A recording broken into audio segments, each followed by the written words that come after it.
Take every planetary orbit in our solar system, from Mercury all the way out to Neptune, and set that entire region down beside this black hole.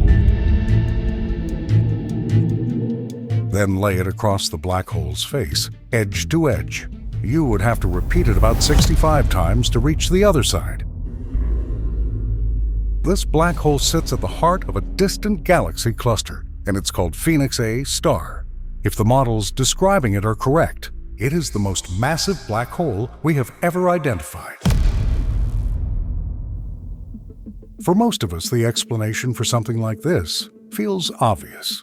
Black holes eat. Give one enough gas and enough time, and it simply keeps growing. It's a clean, intuitive picture, but it runs into a wall.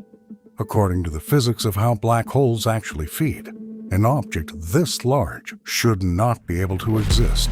So how did the largest black holes in the universe get so big? Start with what we're confident about. A black hole grows most visibly by pulling gas into a flat spinning disk. As that gas crowds inward, friction heats it until it blazes, sometimes outshining every star in its galaxy combined. That glow is a quasar. When you see one, you're watching a black hole feed. This is the standard growth engine, and it works. It's how we've found most of the giants we know. It also has a built-in speed limit called the Eddington limit, where the radiation pushing outward roughly balances the gravity pulling in. Feed faster than that, and the black hole tends to blow its own meal away. Cosmonauts. Here's the first crack in the intuitive picture. In 2015, the astrophysicist Andrew King worked through what happens as a feeding black hole gets truly enormous. The innermost edge of the accretion disk, the closest gas can stably orbit, moves outward as the black hole gains mass. Push it far enough, and that edge drifts past the point where the disk's own gravity takes over. Beyond there, the disk stops being a smooth river of fuel. It fragments. It collapses into stars instead of falling in. The gas doesn't feed the black hole anymore. It becomes a star cluster. King's estimate for where this happens, for a black hole that isn't spinning, is around 50 billion solar masses. Above that, the glowing disk can't survive, so the ordinary feeding stops. Which is the problem? Phoenix A's estimated mass is roughly twice that ceiling. To understand how you break a limit, it helps to understand how these things get a head start. And that story begins at the very edge of what our telescopes can reach. James Webb begins a voyage back to the birth of the universe. The James Webb Space Telescope has been finding supermassive black holes in the early universe. Some already millions of times the mass of the Sun less than 1 billion years after the Big Bang. On paper, that shouldn't be possible. If these black holes began as the collapsed cores of the first stars, only 100 times the Sun's mass, there simply wasn't enough time to feed them up to what we're seeing. Even running the engine flat out, the clock runs out. So, something gave them a head start. The leading idea is that some of these black holes skipped the star stage entirely. In the right conditions, a giant cloud of pristine gas could collapse directly into a black hole seed already tens or hundreds of thousands of times the Sun's mass. A heavy seed. In 2023, astronomers using Webb and the Chandra X-ray Observatory reported the first strong evidence for exactly this kind of object in the early universe. Add short, ferocious bursts, where the young black hole feeds faster than the usual limit allows, protected by dense surrounding gas, and you can grow a genuine giant in the time available. That's the head start. It explains how black holes got large, fast. But notice what it doesn't explain. The head start plus maximum feeding still runs into King's ceiling. Fast growth and impossible size are two different problems. The seed story solves the first. It doesn't get you past 50 billion. For that, you have to stop thinking about a black hole eating and start thinking about black holes colliding. Feeding eventually hits a wall because it depends on a stable, glowing disk. And at extreme sizes, that disk can start falling apart. but a merger plays by different rules. When two galaxies collide, their central black holes can slowly spiral toward each other until they finally join. There may still be gas swirling around them, but the merger itself does not depend on a bright accretion disk, and it is not held back by the Eddington limit. The two black holes become one larger black hole, with a small amount of their mass escaping as gravitational waves. And there is one place where this can happen again and again.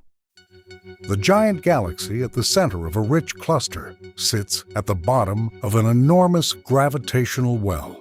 Over billions of years, other galaxies fall toward it and merge.